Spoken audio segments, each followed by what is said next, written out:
दोस्तों, वीडियो शुरू करने से पहले कृपया आप मेरे चैनल को सब्सक्राइब जरूर करें और साथ में बेल आइकन को भी दबा दें ताकि मेरे नए वीडियो का नोटिफिकेशन आपको मिल जाए। और अगर वीडियो अच्छा लगे तो कृपया लाइक, कमेंट और शेयर जरूर कीजिए।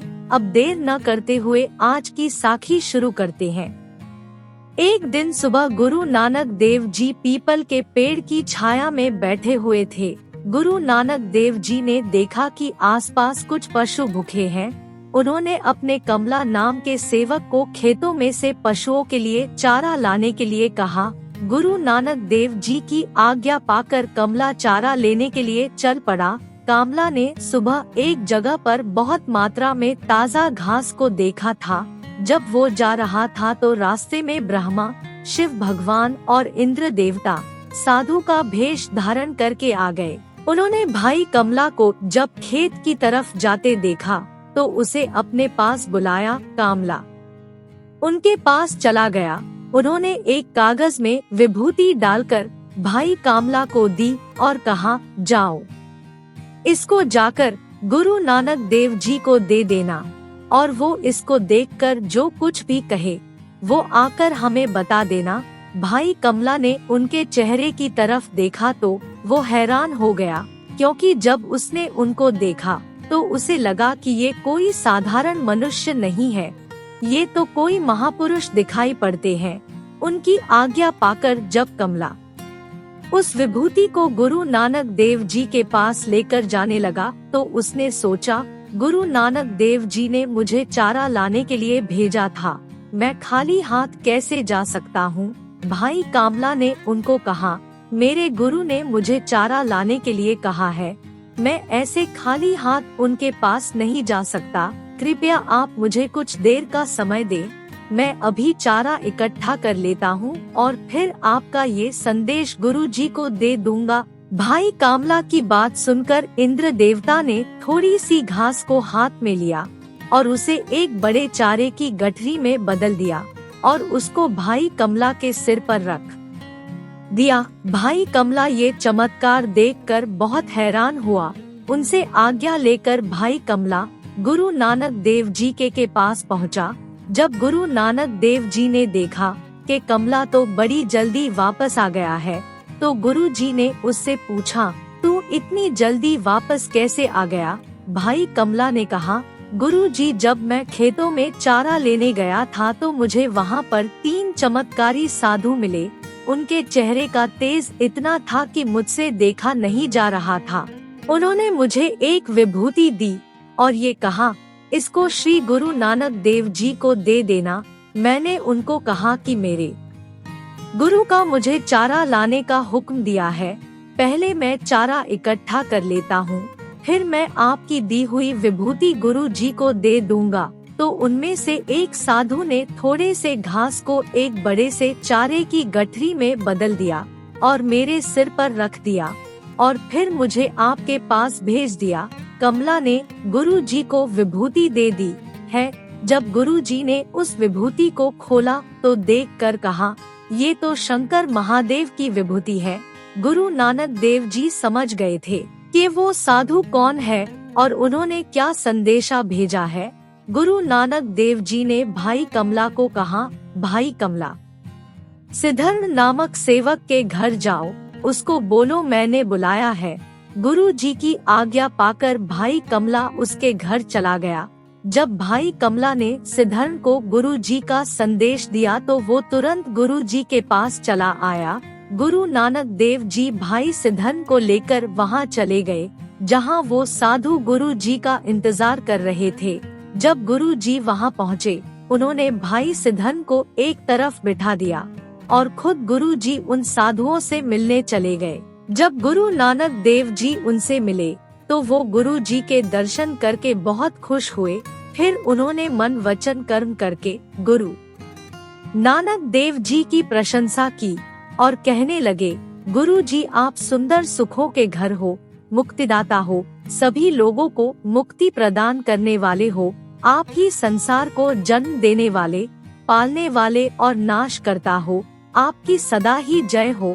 आपने ही पहले 52 रूप शरीर धारण किया था, आपके जगत में हजारों नाम है, लेकिन आप फिर भी अनाम हो।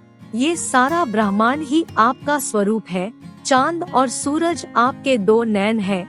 जो भी मनुष्य आपका ध्यान करता है वो इस भवसागर से पार हो जाता है और उसकी मुक्ति हो जाती है और उसके सभी तरह के बंधनों का नाश हो जाता है। हमारा आपको कोटि कोटि प्रणाम है। आप एक रस नाम के भंडार हो और अज्ञान का नाश करने वाले हो। इस तरह उन्होंने गुरु जी की बहुत प्रशंसा की। ब्रह्मा जी ने गुरु जी को कहा, आपने अपनी जोत को श्री गुरु अंगद देव जी में डाल दिया है और आपको जो अच्छा लगा है आपने उसको पहले ही स्थापित कर दिया है। इस जगत के जाप के लिए आपने सच्चा नाम प्रकट किया है। अब आपका भी इस धरती पर समय पूरा हो गया है, इसलिए अब आप भी हमारे साथ सचखंड चलें। गुरु जी ने उनकी बात मान ली। उसके बाद वो साधु वहाँ से चले गए। गुरु जी भाई सिद्धन के पास गए और उसको अपने साथ लेकर एक खेत में चले गए और वहाँ जाकर गुरु जी ने भाई सिद्धन को कहा, मुझे यहाँ लाकर मेरे ऊपर लकड़ियाँ डाल देनी है। अगर कोई मुझे दूसरी जगह पर लेकर जाना चाहे तो उसे मना कर देना, मुझे इसी जगह पर लेकर आना है। ये कहकर गुरु जी भाई सिद्धन के साथ नगर में आ गए। नगर में आकर गुरु जी एक पीपल के पेड़ के नीचे बैठ गए। वहाँ पर मौजूद संगत को गुरु नानक देव जी ने दर्शन दिए। गुरु नानक देव जी अपने पास 4 चादरें रखते थे। 2 चादरें घर में रहती थी और 2 शरीर के ऊपर पहनते थे। गुरु जी ने भाई सिद्धन को कहा, जाओ जाकर मेरे कपड़े धो कर ले आओ। गुरु जी की आज्ञा पाकर भाई सिद्धन कपड़ों को धोने के लिए चल पड़ा। उन्होंने कपड़ों को अच्छी तरह से धोया। जब भाई सिद्धन कपड़े लेकर गुरु जी के पास आया तो गुरु जी ने भाई सिद्धन को कहा, कपड़ों आप अंदर रख दो और अंदर साफ सफाई कर दो। दिन बहुत कम रह गए हैं, इसलिए देर ना करो। गुरु जी की आज्ञा पाकर भाई सिद्धन जी वहाँ पर चले गए जहाँ पर गुरु नानक देव जी रात के समय विश्राम किया करते थे। वहाँ पर जाकर भाई सिद्धन जी ने सभी तरफ साफ सफाई कर दी। उसके बाद गुरु नानक देव जी वहाँ पर गए जहाँ पर संगत गुरु नानक देव जी के दर्शन के लिए आई थी और वहाँ पर दिव्य कीर्तन चल रहा था। गुरु नानक देव जी खुद वहाँ जाकर बैठ गए। जब ऐसे ही 8 घड़ियाँ बीत गई तो गुरु जी ने आंखें खोली और कहा, आज हमारे जाने का बहुत अच्छा दिन है।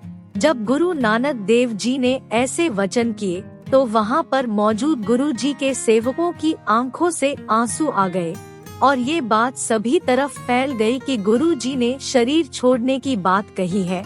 सभी लोग भागे भागे गुरु नानक देव जी के पास आ रहे थे और उनके दर्शन कर रहे थे। गुरु नानक देव जी धर्मशाला में बैठे हुए थे और वहाँ पर बहुत बड़ी मात्रा में संगत की भीड़ लग गई थी और सभी लोग धन गुरु नानक पुकार रहे थे। गुरुजी के चेहरे पर लाली छाई हुई थी, जैसे कि सूर्य उदय होने से पहले लाली बहुत शोभा देती है। गुरु जी के आसपास सिख सेवक थे और गुरु जी धीरज के साथ एक रस शांत बैठे हुए थे। वहाँ पर मौजूद सभी संगत के अंदर वैराग्य भरा हुआ था। उस समय गुरु नानक देव जी ने भाई सिद्धन को कहा, भाई सिद्धन जल्दी जाओ, श्रीचंद और लक्ष्मी दास को मेरे पास लेकर आओ। गुरु जी की आज्ञा पाकर भाई सिद्धन जी बाबा श्रीचंद और लक्ष्मी दास जी के पास गए और उनको हाथ जोड़कर विनती की, आज गुरुजी की ज्योति ज्योत समाने की घड़ी है। भाई सिद्धन के ऐसे वचन सुनकर उन्होंने कहा, ऐसे कैसे हो सकता है, वो तो परमानंद में ही एकरस होकर बैठे हैं। ऐसा नहीं हो सकता, ये बात मानने योग्य नहीं है। ये सुनकर भाई सिद्धन गुरु जी के पास वापस आ गए और जो कुछ भी उन्होंने कहा वो सब कुछ गुरु जी को बता दिया। वहाँ पर मौजूद संगत की आंखों में आंसू भर आए। उस समय कीर्तन की धुन गूंज रही थी। इतनी देर में माता सुलखनी जी भी गुरु नानक देव जी के पास आ गई। गुरुजी को देखकर उनकी आंखों में भी आंसू आ गए। गुरुजी के पास मौजूद सभी संगत रो रही थी। जब गुरु नानक देव जी ने माता सुलखनी जी को अपने पास आते हुए देखा तो गुरुजी ने उनको प्रेम से जो वचन कहे वो है कि अगर आपके दिल में कोई अभिलाषा है तो बताओ, अंत समय मिलकर कुछ कहा नहीं, बाद में ऐसी बात नहीं करनी। तो गुरुजी के ऐसे वचन सुनकर वो बोली, हे कृपा निधान, आपको जैसे अच्छा लग रहा है वैसे करे, सब कुछ आपके हाथ में है।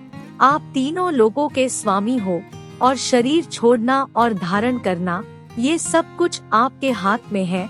माता सुलखनी जी की दीनता देखकर गुरु नानक देव जी ने बहुत ध्यान से उनके वचन सुने। तो ऐसे गुरु नानक देव जी के आसपास मौजूद सभी संगत धन गुरु नानक की पुकार लगने लगी और लोग गुरु जी की याद में आंसू बहा रहे थे। साध संगत जी, आशा है आपको आज की साखी जरूर अच्छी लगी होगी। आशा करती हूँ आप अपने यार और स्नेह का आशीर्वाद हमेशा मुझे देते रहेंगे।